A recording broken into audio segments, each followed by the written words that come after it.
Welcome to Encouragement for Living Life with Lockwood and Lockwood. The guys are here to encourage you in your attempt to live more confidently and successfully in our world. They are highly trained and experienced mental health professionals, but they are not your mental health professional. They are sharing encouragement through information and discussion. People are complex. Just because an idea helps one person doesn't mean it will help someone else. You need to consult with your own professional who will hopefully know what is best for you and your situation. Now, it's time for Lockwood and Lockwood. One of my favorite topics Mhm. is resistance to change. Okay. I used to call this, "Are you ready to get your next self-help book?" Mm. Meaning the first 20 you tried didn't work. Right. But now I think I'll entitle it, "Bring on the next book or podcast on Mm. success," when the prior 10 or 20 didn't work. So I'll come up with something catchy like that for it, but, Okay. you for the thumbnail. But that's the truth that most people have a really hard time changing, particularly stuff that's really, really basic to their character and how they're used to acting and behaving. You know that old thing about how long it takes to form a new habit? Yeah. Yeah, I don't remember exactly how many days they said it does take to do that and what you do, but I used to laugh at that too. Yeah, it's Because it's absurd. yeah, most of the people I treat, it's like, really? Give me a break. And that's So, been debunked and blown out of the water too. It's nonsense. good. Yes. Good. Yeah. Good, but there's plenty of people that still think if they listen to the next one podcast or read the next book, it'll make and I'm not saying they don't help. All the principles and most of the books and podcasts are really good. Yeah, they're not It's just, yeah, that we just have so much as human beings resistance to change. It's very hard to change some fundamental, basic things that we want to change. I use the Dave Ramsey plan Mhm. as a great example. The people that follow their program Mhm. do get rid of debt and do build wealth and Mhm. do eventually, if they continue it, become millionaires. The Mhm. problem is very few people can do it in the time frame that they prescribe for them to do it in. I heard one yesterday with 8 years, and that was more realistic for a lot of people I see. Mhm. But I know there's a lot of people a lot longer than that to fulfill what they're describing you can do. And the Sure. principles are tried and true, but doing it is really hard to do. Yeah, I think that's the core of the conversation is the doing it part and what gets in the way of doing it. And so I think this is going to be a place where you and I will eventually agree, but initially disagree.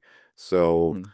you Okay. use the word resistance, which is a very old school psychoanalytic term, which Mm. in I think my opinion and many people's opinion should probably die because there's not only a theoretical reason, but there's also a practical reason.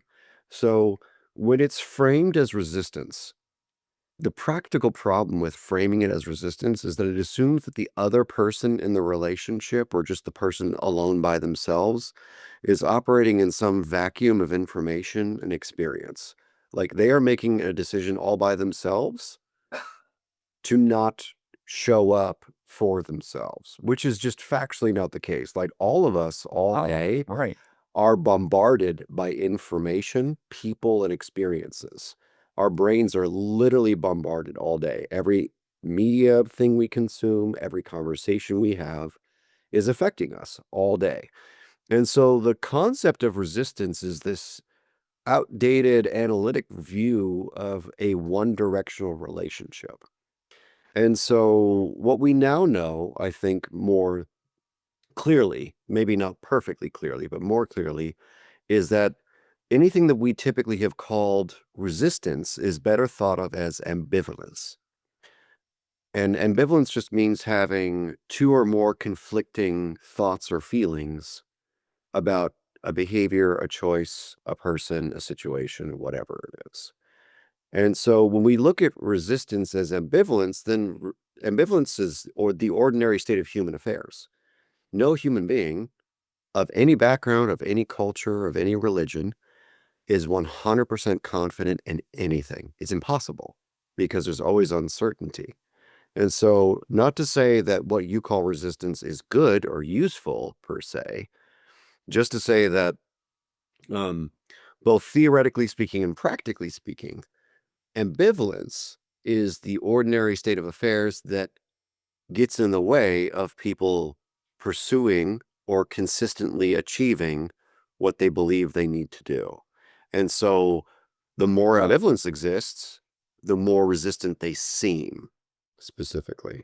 Well, actually, you've used that term in a prior podcast, and I'm not quite up to date with it yet in terms of how you're using it, but it doesn't seem to fit all the experience that I have. And resistance does seem to fit if you understand it from the perspective that I use it. But I don't want to get into the theoretical stuff on words.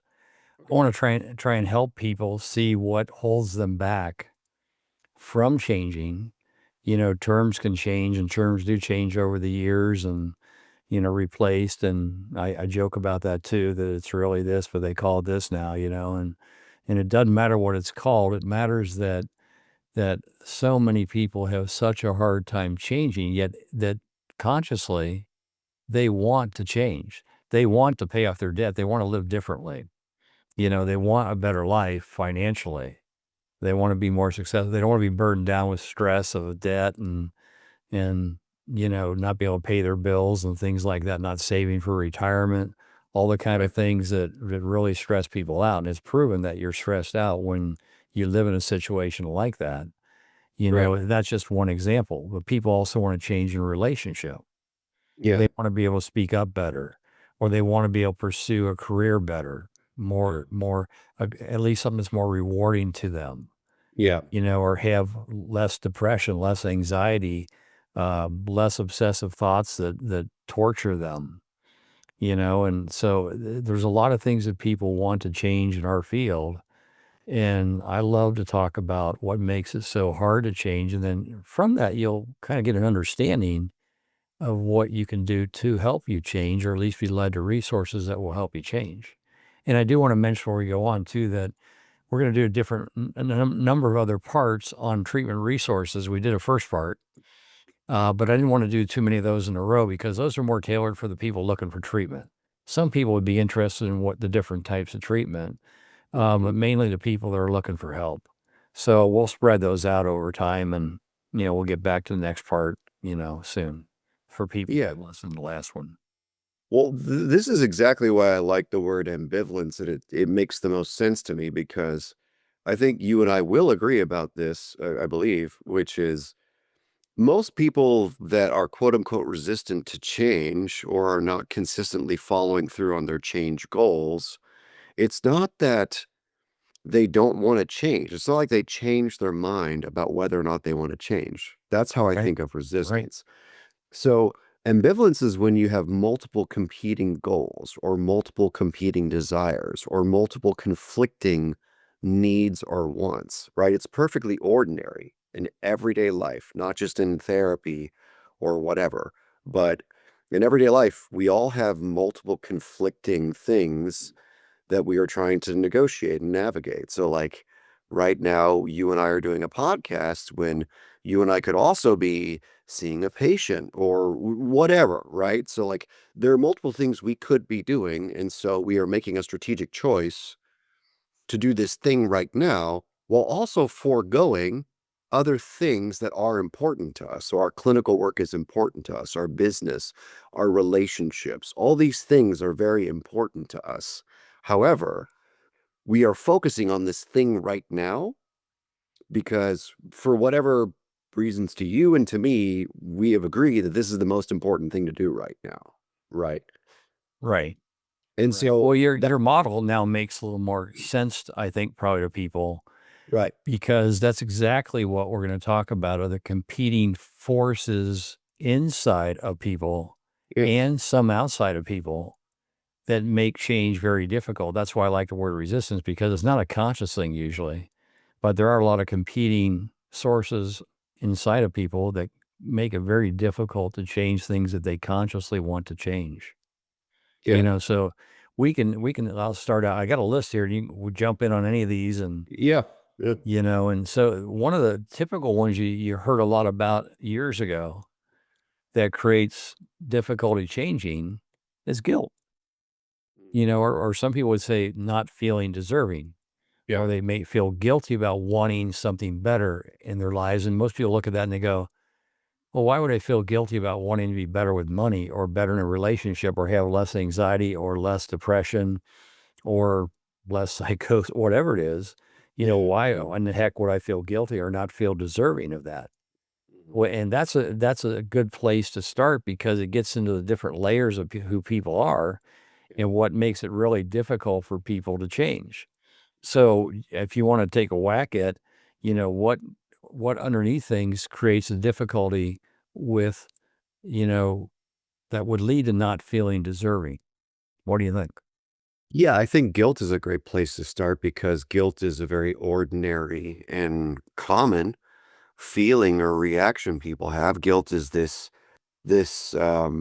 for those people who are struggling with what that specifically means, guilt is the ordinary reaction to violating your principles, like your specific values as a person, not mine, not anyone else's, just yours. So whatever your values are. So like if you believe you shouldn't lie and then you lie, you should feel guilty. That's a normal and ordinary reaction. And kind of the bigger the lie or the more problematic the lie, the bigger the guilt reaction. 9 times. So you're saying, as an example for someone, that they've done a lot of going against their value system, which creates guilt, then they may carry so much guilt that may lead to deserving not to let themselves change in a better way. Yeah, for sure. It's one of those things that can build up over time unless you have a way to like manage guilt, basically. And so, there are dozens of ways we can talk about managing it, but that's probably a different conversation. So, Well, at least but you're for right saying now. what's important for people then to understand is that you can tell yourself, "Why don't," or get a sense, maybe I don't feel deserving to make that change for myself. But you may not understand that underneath that is you feel a lot of guilt, and that could really hamper your ability to change something that you consciously want to change. Now, we can Right. take this one a step further. Guilt, I don't usually see that kind of guilt keeping people from changing. I'm sure that it does exist for some people, but Sure. there's something much more profound that creates a sense of not feeling deserving, and that is shame. Mm. When people Mhm. have a deep sense of shame, they feel like they're bad or they can actually hate themselves. Well, they're not going to feel deserving of good things. They actually may feel deserving of punishment for how bad they feel about themselves. I mean, I could give Yeah. a lot of examples of that clinically with people that I have treated, from sabotage in a relationship, unprotected sex, which could set them up for pain and suffering. Yeah. Some people down deep believe they really deserve pain and suffering. And if you've got that going on inside in a pervasive way, then changing something that you sincerely want to change becomes literally impossible. You can make attempt after attempt and not succeed. So I find shame a big, big resistance or difficulty in people changing. So as they relieve the shame, as the shame gets better by believing that they're loved unconditionally, by understanding shame and how it works, Yeah. then it makes it less difficult and easier for them to deserve to make changes in their life. Yeah. You I know, think that's a big one for me with people. I I think see a lot of that. it's a great topic because shame is pervasive and we have cultural norms that reinforce shame. We have parenting practices that reinforce shame. We have societal values or political things there's so many things from the individual to the systemic that reinforce shame. I want to I want to just backtrack just a second because I don't want to lose the original point, which is there are sometimes multiple forces Oh yeah, that can create what you call resistance, what I call ambivalence. So right. think about it this way, right? So it's like you have a 50-pound weight on one side, and then you have a 100-pound weight on the other side, right? And so those two different weights in and of themselves, one's just heavier. That's easy to understand. But Right. then most people can only see that. Most people, on average, I think, only kind of see the two things that stick out the most in their mind. So Mhm. it's like I love myself and I don't love myself, or I feel good about this goal that I have, but I feel guilty, so I don't deserve, right? And so most people could Right. probably see that with like one good therapy session, if not without it. However, people are usually at least 100 times more complicated than those two forces, right? Because you don't just have like I deserve and I feel bad, or I deserve or I am bad. It's almost always a very complicated combination of things. So Oh, yeah. it's like maybe you have, you know, I deserve with I feel guilty because I did this bad thing a week ago or a year ago or when I was a kid or whatever.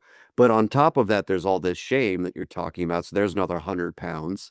And then there's all this social pressure to do other shit, which is not good for you, which has nothing to do with guilt and shame, by the way. It just exists in the universe that there's social pressure to buy a fancy car or eat nicer food, all of which has nothing, zero relationship to your internal shit and your childhood. Sorry. But like it has nothing to do with, That's okay. Gotcha. it's reality. It is just reality that there are social pressures. Oh, no, you're right. I mean, finances like Ramsey stuff is a great example that they joke that they're weirdos for doing what they do to succeed financially. That Yeah. the normal culture is have debt up the wazoo, and struggle with debt forever and not save money for retirement. You're lucky if you have a pension or a forced retirement or some kind of federal retirement, something like that. You're lucky because you're not going to do it yourself. So that's a great example of that. Yeah, they're the weirdos when they pay off their house when they're 35. It's Yep. also it's even more complicated than that too, because then there's all these other pressures that are, work related and things like that, where people have excellent rationalizations for doing things which are self-sabotaging. So it's like, you know, if you buy a fancier car, you might fit in with a fancier crowd, which means they're more likely to send you business. Or so it's like it's a marketing thing to get the fancier car. And that's not inherently inaccurate. That's technically true because, like, where you travel and the circles you travel in kind of puts you closer to success in many senses. That's true in my life, it's true in everybody's life. And Well, so, I would invoke truth there. The truth is, if you're smart enough to buy a car with cash, mm, a clunker to get you around, you're telling people that really I want to be real successful and I'm doing really hard things to do it. So respect me. every culture is different though, right? Like if you come to my gym here in LA, it's a parking lot full of Corvettes and Mercedes and Lamborghinis and stuff like that. I mean, and so Yeah, that but doesn't, so I could show up in my X5, but I and pay what I'm, cash for it. but what I'm saying is, if you have the financial means, if you have to sacrifice, if you take, like, if you make a short term gain, this happens for people. This is not weird. They make a short term gain or a short term loss, excuse me, where they put themselves in a bad position for long term gain. That's normal and not weird. And the money topic is just an example of it, but that happens in everything, right? People Oh, I agree. sacrifice time with their family, they sacrifice time with their friends, they sacrifice time, whatever, doing whatever it is for a longer term Right. gain. Oh, yeah, So absolutely. this ambivalence, the resistance conversation has like a bunch of layers. So there's like the very individual, like I deserve, I don't deserve, I'm good, I'm bad, competing forces. And then there's the social pressures, which are normal to some degree and also not normal, right, in other ways. And then there's like this problem of like everyone has to do a bunch of math. We have to calculate trade-offs, is what they call it. And that's not always super clear because if you really don't understand yourself, for instance, if you really don't know what you're capable of, you might make a series of very bad short-term deals that end up being very bad long-term, right? You're doing the normal math that everyone else is programmed to do by nature and stuff, but you just don't get yourself. And so a lot of people self-sabotage because they're very ignorant about their strengths, right? They don't get how capable they are. I think you and I both have seen this for years in our career, where yes, there's shame, but Yeah. also they're just so beaten down, or they've never had those great experiences where they've seen how capable they are. And so they're doing the math all wrong in their head. Well, the great experiences are things like being known as a kid by their parents, being acknowledged for who they are, parents are those who are supposed to help a kid learn who they are, what their strengths are, what their weaknesses are. But when people are going 100 miles an hour in this culture, that doesn't happen like it used to happen. So kids grow up feeling unseen, not known, not acknowledged, not believed in, which cripples their ability to really have the fundamental understanding you're talking about. Like, who am I? What are my strengths? What are my weaknesses? Don't ask me to fix your car. That would not go well. Yeah. I wouldn't try, as a matter of fact. Yeah. Yeah. You know what I'm saying? But so, it's things like that that people don't get a lot of feedback with. I remember being in a group leadership class in graduate school, and the professor looked at me and said, "Hey, people are going to look up to you." Well, he wasn't being facetious. He was saying, "You're 6'3". People are going to look up to you. Physically. Use that. And I never had thought about that before in my life. And it always stuck with me. It's like, oh, that's a characteristic that I have that physically forces people to look up to me. Now, metaphorically, also, Yeah. it's about respect, but it is nice to know that people are going to look up to you, right? And you wouldn't have known that unless you'd had that experience. So that's one of those variables in this conversation that I don't want to get missed. Because I think it's very easy to just look at guilt and shame, because I think those are big forces that you and I deal with as clinicians. However, Right. there's Absolutely. also there's this model in your brain that you can't see. And this model is trying to weigh out, like, what can I do? What do I deserve? What am I worth? All these things. And so once you can get a handle on that model, you can fix things and you can act more in your self-interest. But most people can't see all the pieces, right? Well, interestingly enough, when you do intensive psychotherapy with people, you're literally addressing all those issues. You come to know what impinges on people from the messages that are around them in the culture, in their family, etc.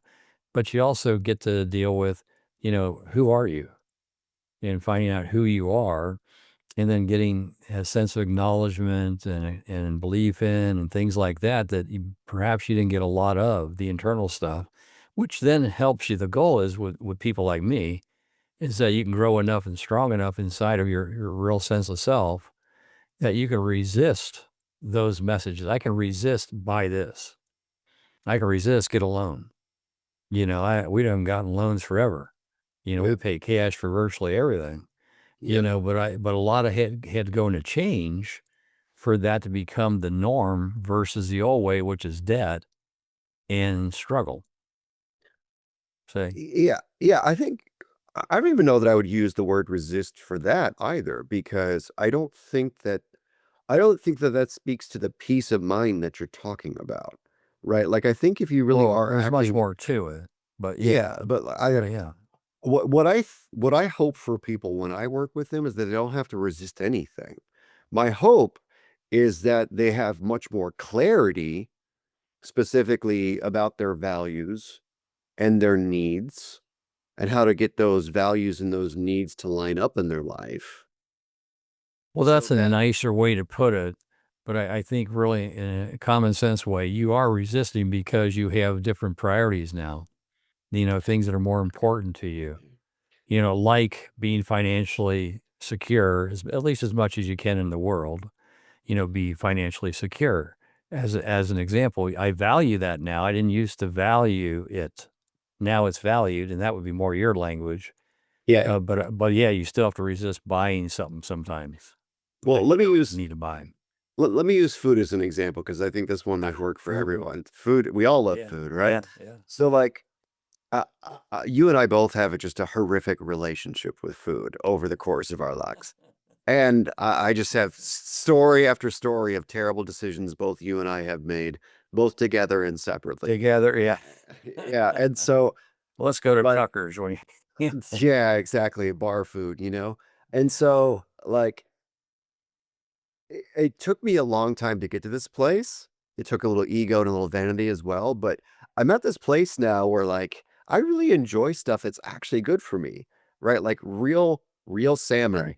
or real chicken that doesn't have a bunch of crap on it, right? Like fast food chicken, right? Like, it's actually great because a little bit of chicken with a little bit of avocado and a little bit of salt is amazing. However, when I'm so focused on something that's hedonistic specifically, right?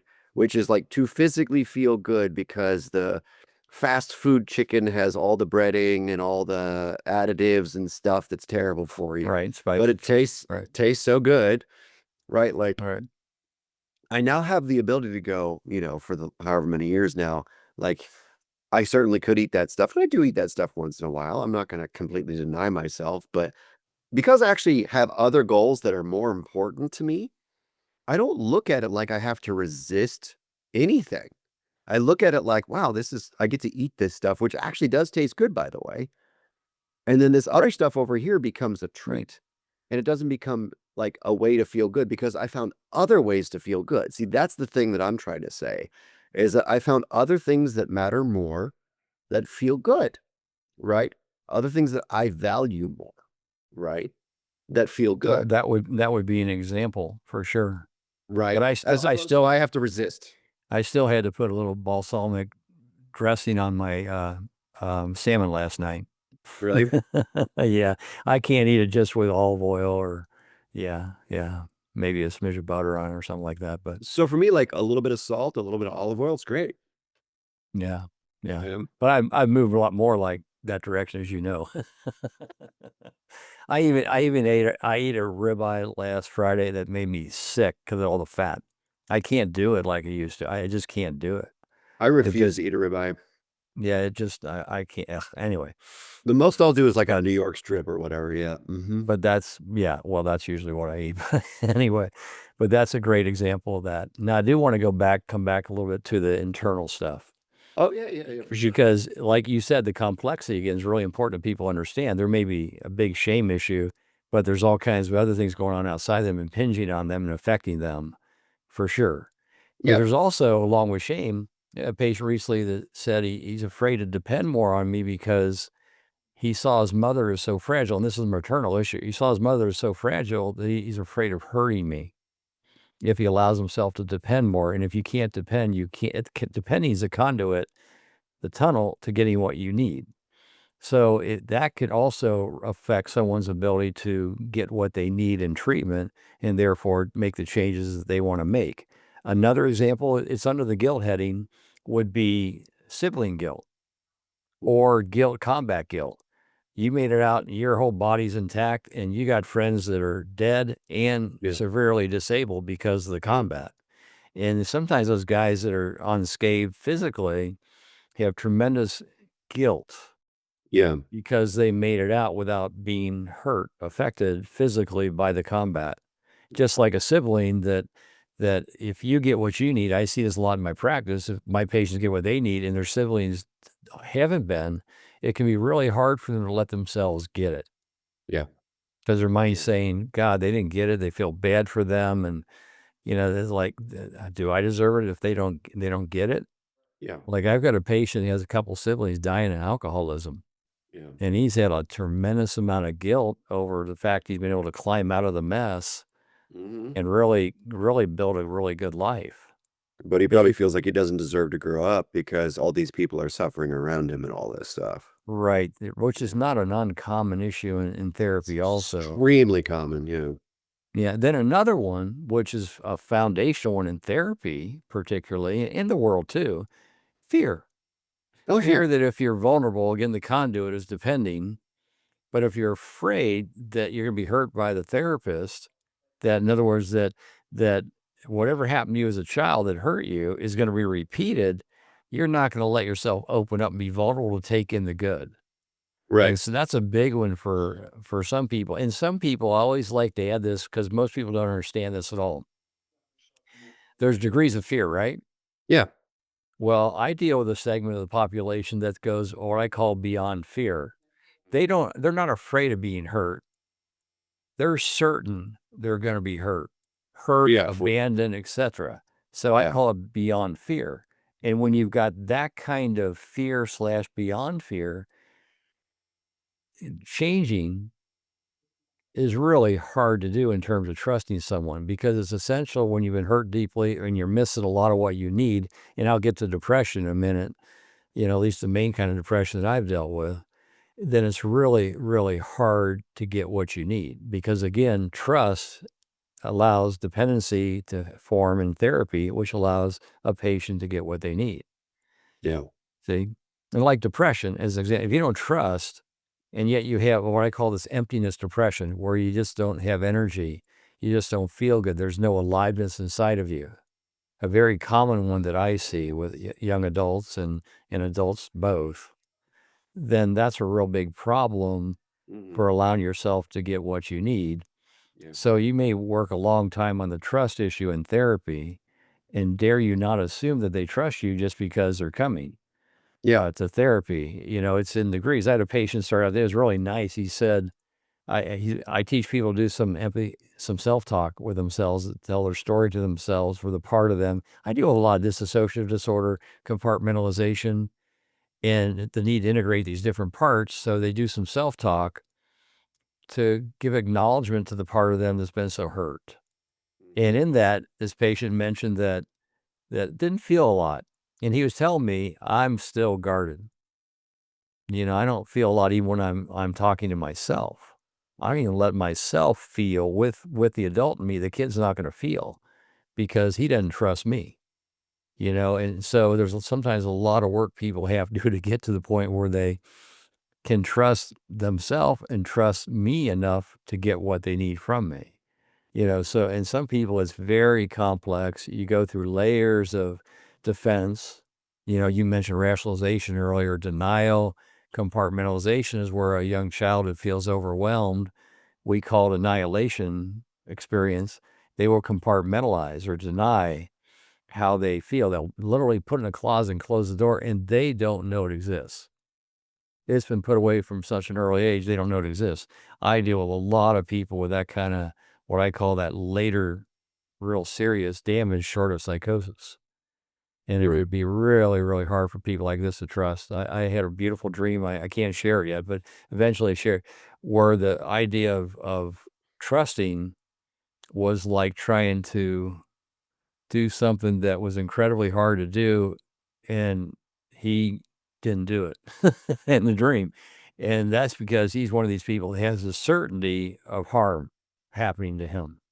So even though he knows that I'm trustable, I'm reliable, Yeah. there's still this part that goes, no way, no way.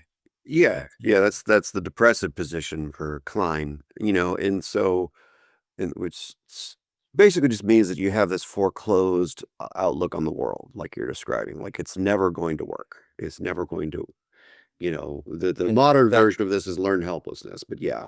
well, right. And if people out there are going, maybe that's why I haven't changed. And they've been in therapy, they've been in counseling for a long Mhm. time, even.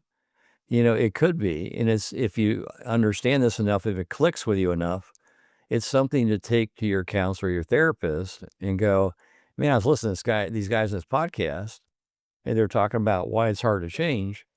And I'm going, God, do I have shame? Do I have that kind of guilt? Because do I feel that much survivor's guilt, like a guy in combat or the sibling of people who are still really suffering, struggling?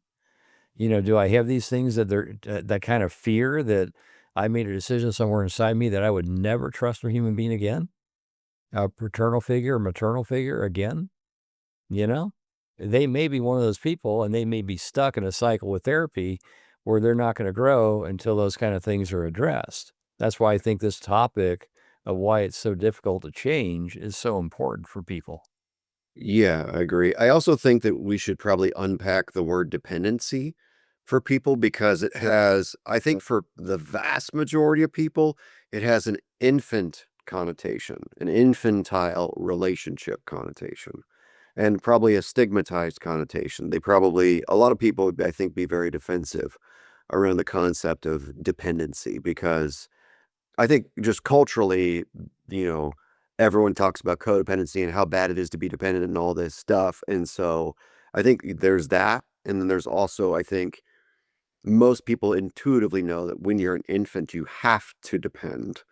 And so I think maybe if you don't mind, say a few words about what you mean by like therapeutic dependency, the type of dependency that you think is helpful, that's not helpful, all these kinds of things. Because I think that that Well, is That's a huge topic, and maybe it's for another podcast, but like you just mentioned it and you said it a few times. We'll probably come back to it in another podcast, certainly, because it is a huge topic. But in an intensive treatment, when you're dealing with people, what we call transference, which is the relationship between the therapist and the patient, that the therapist becomes a representative of a parent figure to try and get some work done, to undo some things from the past and build something new in the present for their future. And dependencies, I talk about healthy dependency and unhealthy dependency. So you can have a very intensive dependency that is it's really hard to explain in a situation like this. But in therapy, when you're seeing somebody multiple times a week, where you're gonna represent the figures in their life that hurt them, help them, etc. And we use those to work through the issues that they have. So when someone comes in and idealizes me, well, they're saying that I see you as a new person, and they idealize me, and I know that's not going to last. It's going to change over time, and they're going to give up the idealization as they grow and resolve the issue. But it helps them be a conduit, the idealization, a conduit to getting what they need, and then it changes into a more real relationship, and then therapy eventually ends. But people come in, I see people that cannot idealize when they walk in. They're so hurt, been hurt so much at such a deep level at such an early age, that I'm dealing with all the things that get in the way of depending in a healthy way. So a lot of those people see dependency as very simply hurting them. Depending on someone means they're going to hurt me, or they're going to neglect me, which is a hurt too, but they're going to neglect me. They don't see dependency as a getting what they need. And in therapy, people need to get what they need so they can incorporate it and take it into the world and use it in their life, whether it's filling the emptiness that creates that kind of depression, whether it's resolving the things that create anxiety, whether it's addiction, inability to stay sober and grow, whatever it might be, you need to depend in a healthy way. It's like depending on God. What's a healthy dependency and what is an unhealthy dependency?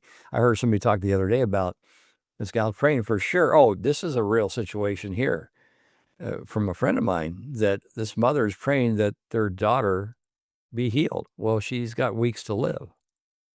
And I said, well, that's naive. God doesn't want to be told what to do. So that's not, to me, a healthy dependency. As an example, a healthy dependency, God, I want my daughter to live. Would you heal her, knowing that God can heal? And but that's leaving the decision to God, who knows better what should happen. And it's not trying to tell God what to do, which God's not big on. So that's an example I use with God. Are you God here? Well, that's the point. Is the therapist God here? In analytic treatment, therapists it's a very powerful position that we have with patients. So it has to be done in a very respectful way, because we have a lot of power, because people do a regressive experience in treatment and go back to even infancy and try to rework some things that happened to them in infancy. So yes, you have a lot of power. Power is not the issue. It's how it's used. It can be used for good. It can be used for bad. And I sure respect the power that I am given by my patients. Yeah, for sure. Yeah, I think with therapists always have a lot of power and influence that they don't often understand, I would argue. Right. But just to go back to the concept of healthy dependency, because the word healthy is like, it's a very layered word for most people. So just to kind of summarize, tell me if this summary is close to accurate for what you're trying to say here. So you are describing a healthy dependence in therapy specifically, where the patient develops a relationship with you with sometimes openly negotiated, but sometimes covert expectations about how to get my needs met in this particular relationship. So how do I get my needs met? So it's a negotiated set of expectations about getting my needs met in this particular relationship. Is that a summary that works? You sound like a cognitive behavioral therapist, really. But I want to make sure I understand, dude. Well, it's really more like this. Like a patient You brought me here to help people understand. No. A patient of mine, I remember one time years ago, said his longing would be for me to have breakfast ready for him when he wakes up. Not going to happen, right? Some people want a hug. Not going to happen. Maybe at the very end of treatment with a lot of talking, it will happen in analytic therapy. You know what I'm saying?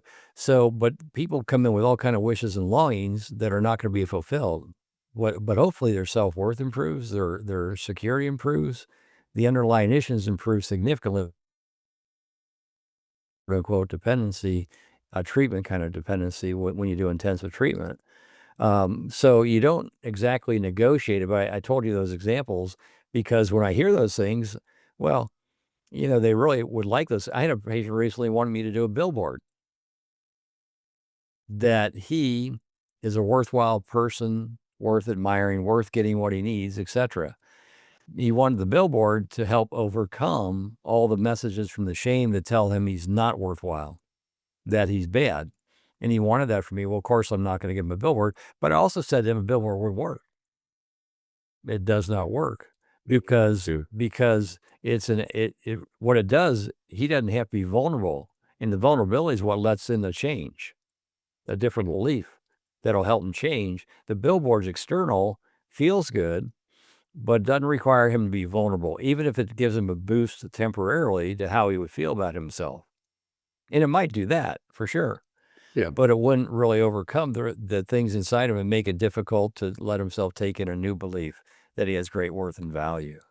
Right. So what he needs is to feel valuable, right? And so Right. when I use the word negotiate, I sometimes mean that literally, like in the CBT sense I of know. things, but I also sometimes mean it metaphorically because if you think about what we're dealing with, right? yeah, and if you think about any good conversation, there's some negotiation. There's some like both people take turns, Sure. both people lose. Like I could just talk the entire time, you could talk the entire time, but instead we negotiate, right?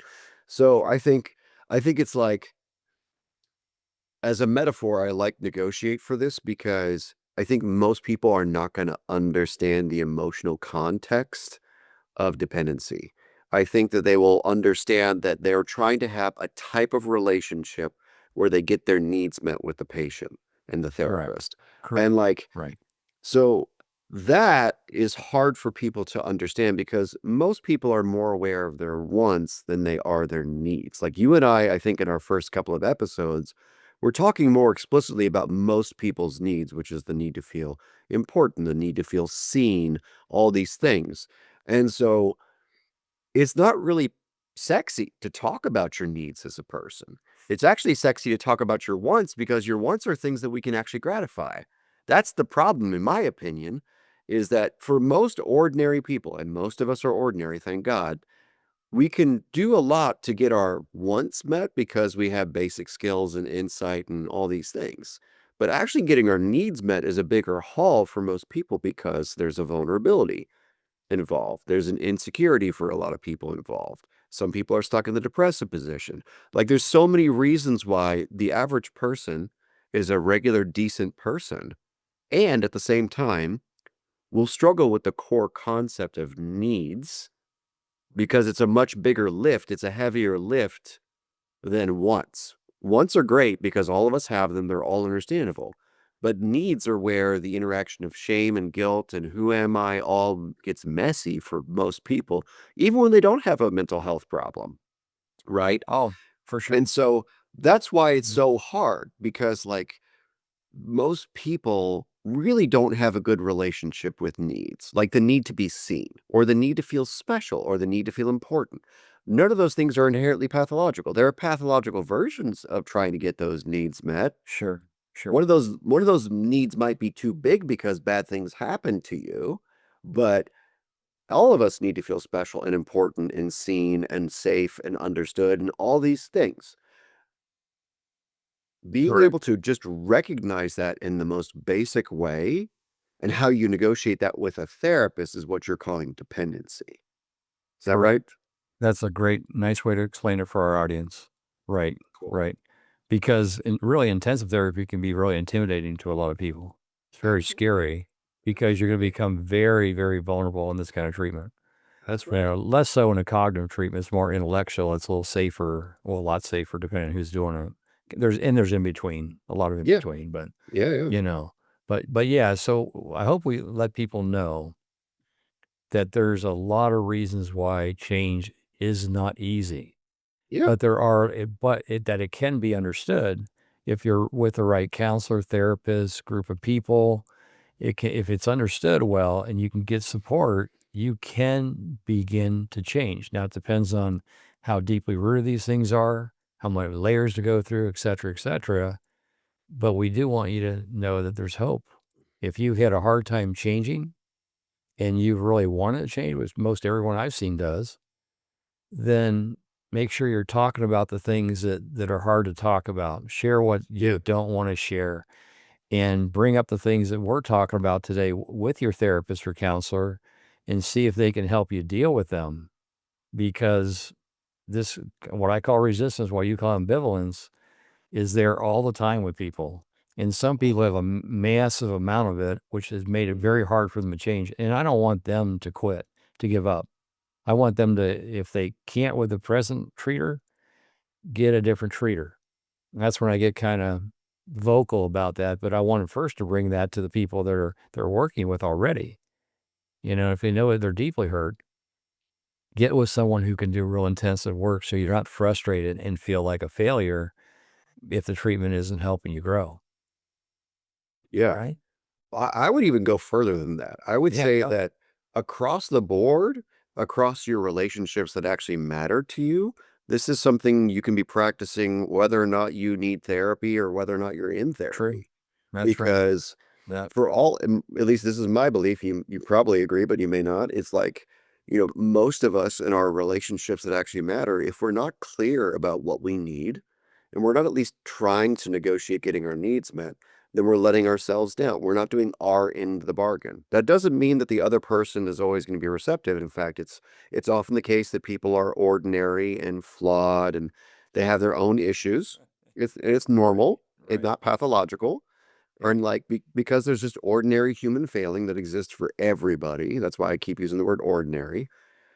It's okay. Right. It's not a big deal. Some people can't meet your needs. Some people can't be respectful, or they can't tell you the truth, or they can't really care about you in a way that you need. And that's not necessarily about you. Some people can't tolerate you right now. And that's not about you. That could be about them, right? And learning to grow through those experiences of like not getting your needs met is actually extremely important for everybody. Well, just you're people you're right. I want to wrap this up and give an example, like in AA, as an example.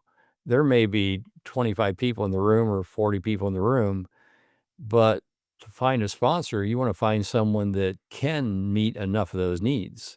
You look at an AA group, probably only 15, 20% are going to be sponsors. Most people are not going to ever be a sponsor, or it'll take a long time to finally become a sponsor. But there are people there that can listen well, can meet the needs, or at least be in the ballpark of that. And those are the people who are going to help you grow as a sponsor. Mentors, the same Absolutely. thing, et cetera, et cetera. Coach, same thing. Yeah. So look for that. Look, if you don't have people around you, look for them. They do exist. Absolutely. They are out there. Like you and I both through luck, etc., have found plenty of people, to take care of us. And it's just they're there. And Right. even if you're not, even like I just vividly recall meeting John and Angela, my mentors, like Right. I wasn't even looking for them, right? And so Right. that'll happen. It'll happen. It will change your life because you'll find the people that resonate with you that can actually understand and tolerate and support your needs, right? So the main message for everybody, if you haven't, be grateful. If you don't have them, keep looking. Yes. And they are there, and you can find them. 100%. Remember that. Thanks for listening to Encouragement for Living Life. We hope you were encouraged by today's discussion. If you have a question, you can email us at lockwoodwithlockwood@gmail.com. We'll do our best to answer it on one of our shows. Hope to see you next time.